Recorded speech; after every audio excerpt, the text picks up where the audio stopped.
and welcome to episode 12 of Sequin Girly Creates. It's just going to be a short one today because tomorrow at 1 o'clock there will be the release of the beginning of our Busy Bee Sewing Challenge, and I'll tell you a little bit more about that at the end of the episode.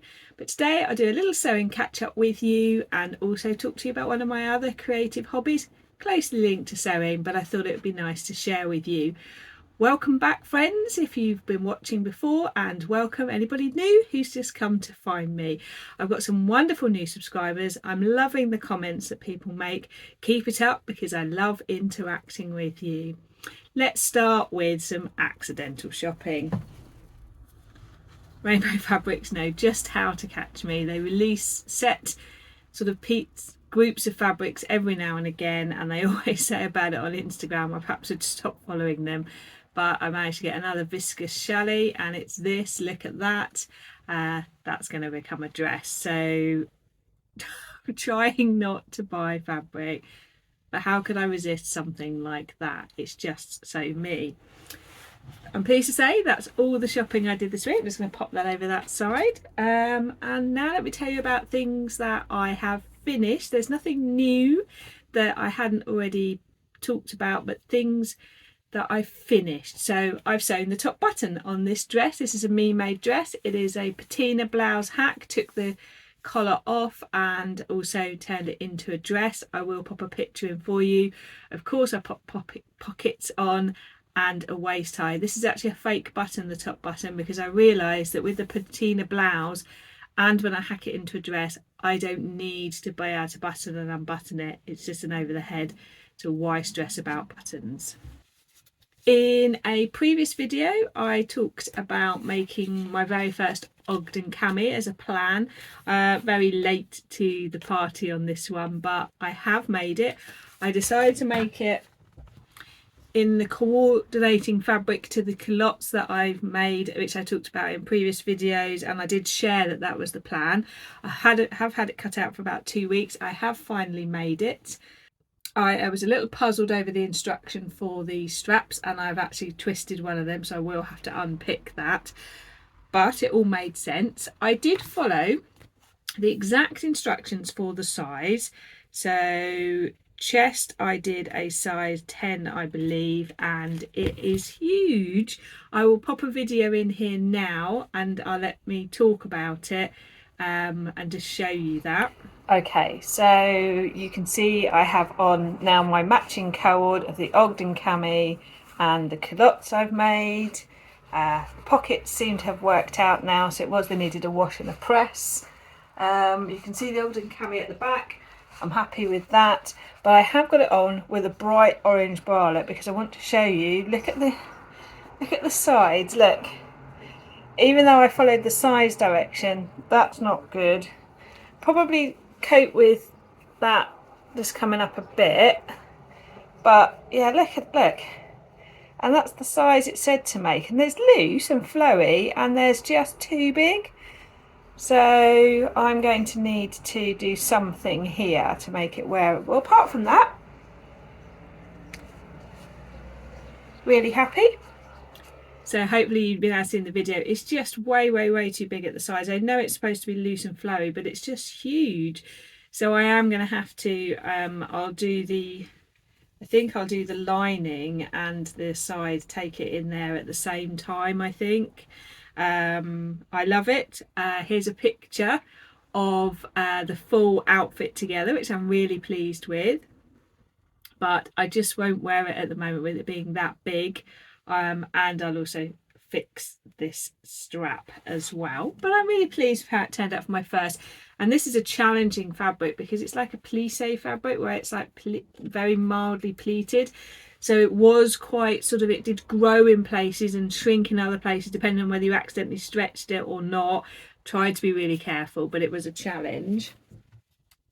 I haven't got them down here, but I did finish the shorts that I spoke about last episode about doing the full bottom adjustment, and I'm delighted now they're finished. So here's a picture of me in them, and I am entering them today into the Sew Fruity challenge as well. I had a bit of fabric left from making them. It's not the best quality fabric, and I didn't buy it to be super high quality when I got it, and it's perfect for practicing something like the shorts. But actually I like the fabric, it's perfect for summer. So I am going to make a stretch waistband skirt, but not with one elastic. I'm going to obviously make it into fabric. It's all cut out. So last summer I made this skirt. Let's get it out of here. Here it is. And I actually put 3 rows of elastic in the waistband. It's a lot less intense than having one. It creates a totally different effect. It's much softer on the tummy, and I did like channels to put them in. They've got patch pockets on the front. Oh, that's not the front, that's the front. Patch pockets on the front and a split at the back. I find it much better for me than a one big thick waistband, and I do wonder, I talked about the culottes last week and not loving the elastic, maybe I do 3 channels and the thinner elastic, maybe that's more me. So I've cut it all out, patch pockets, everything, so I'm going to make that up. If you watch out on Instagram, I'll pop a picture up as soon as it's done. And then this morning I have been cutting out this pattern, New Look K6679. I talked about this some time ago with my plans to make it, and today I finally started that. I've cut all the pieces out. I am definitely grading between top, waist and hips quite dramatically actually, and I'll see how that goes.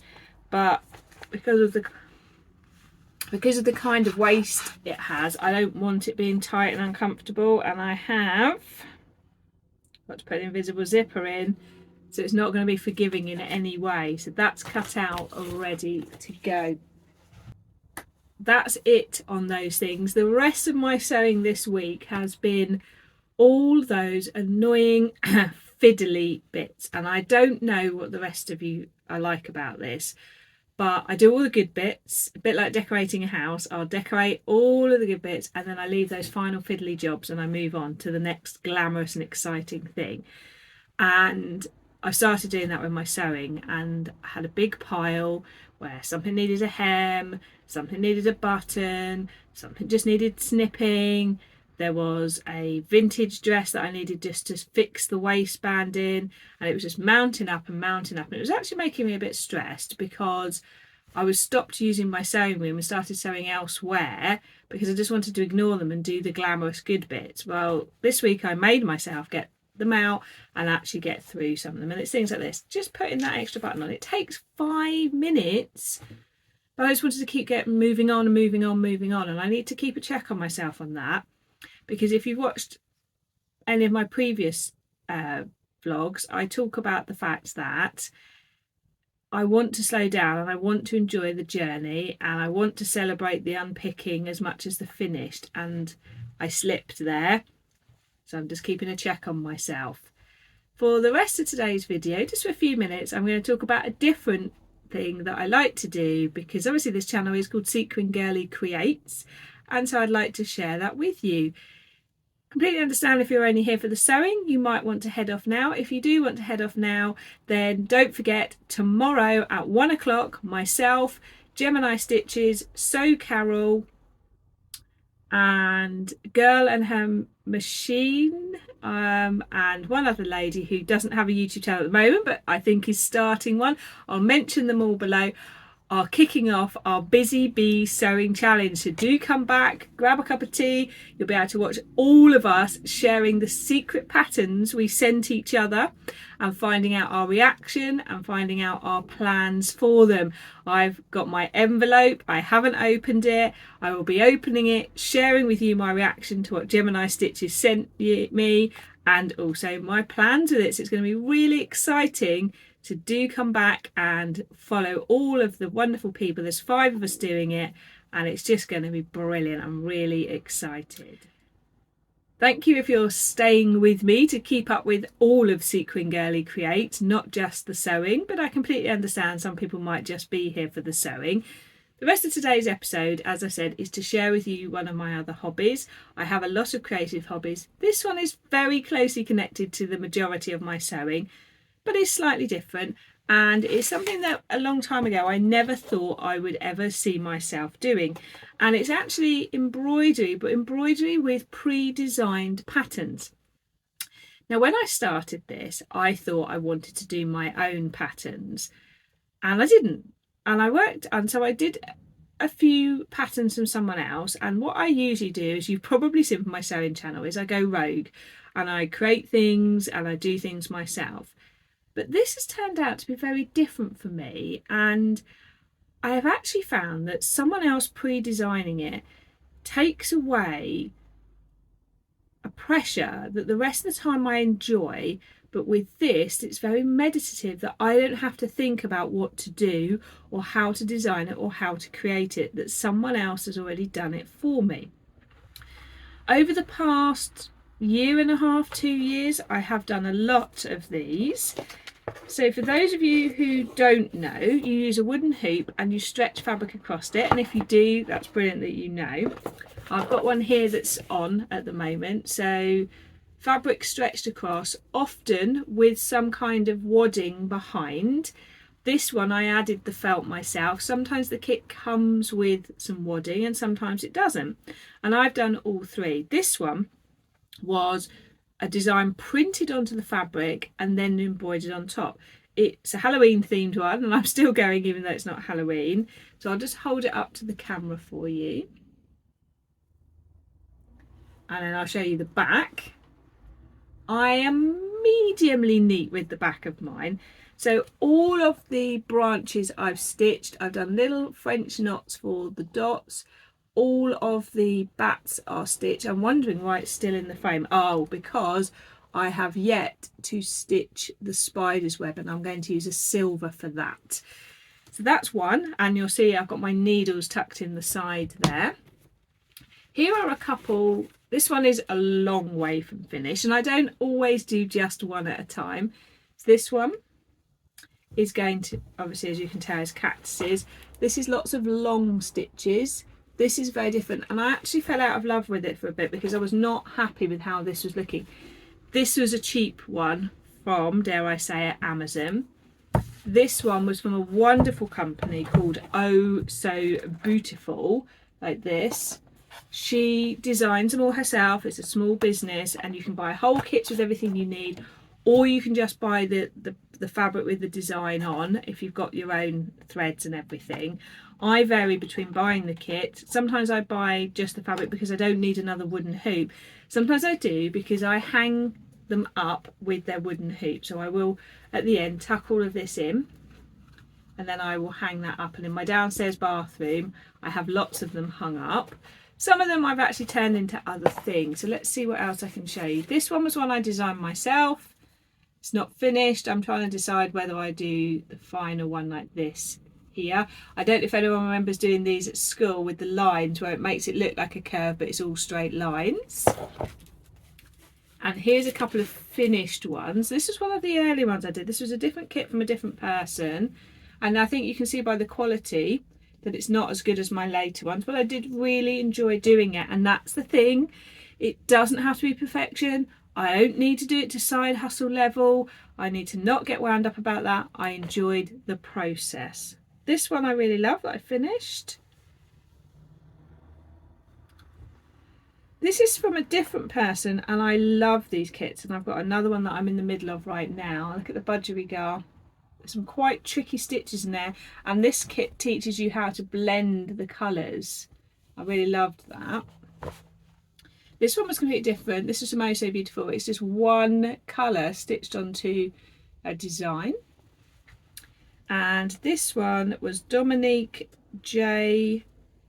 Chanel, I think. And that was a completely different one as well, where you stitch around. So the letters are plain and you stitch everything else. And you can see here, this one's got the padding on the back. I have other ones that I haven't done. So this one I just bought the fabric. And the same, oh, that's that one. There it is, coming out, and I've got the thread ready for that. And so I do have spare hoops because sometimes I will take them off. Oh, actually, She's called Nellie Makes. There we go. And this came with a lovely little booklet. They come with, if you don't know, they come with really clear instructions telling you which stitch for which thing and which colour. And often you'll get a stitch guide as well. Oh So Beautiful does those brilliantly. Let's see if it's in here. Yes, so hers come with all the threads and the needle and a beautiful booklet that takes you through everything to do, including every stitch, every design. So hers are fantastic. I cannot fault them. I have some threads that I've saved. You'll often have spare thread, so that's why sometimes you won't need to buy thread. There it is, that's that one there. And when you buy them like this, as I say, it comes with the instruction booklet. I'll show you the one I'm in the middle of right now.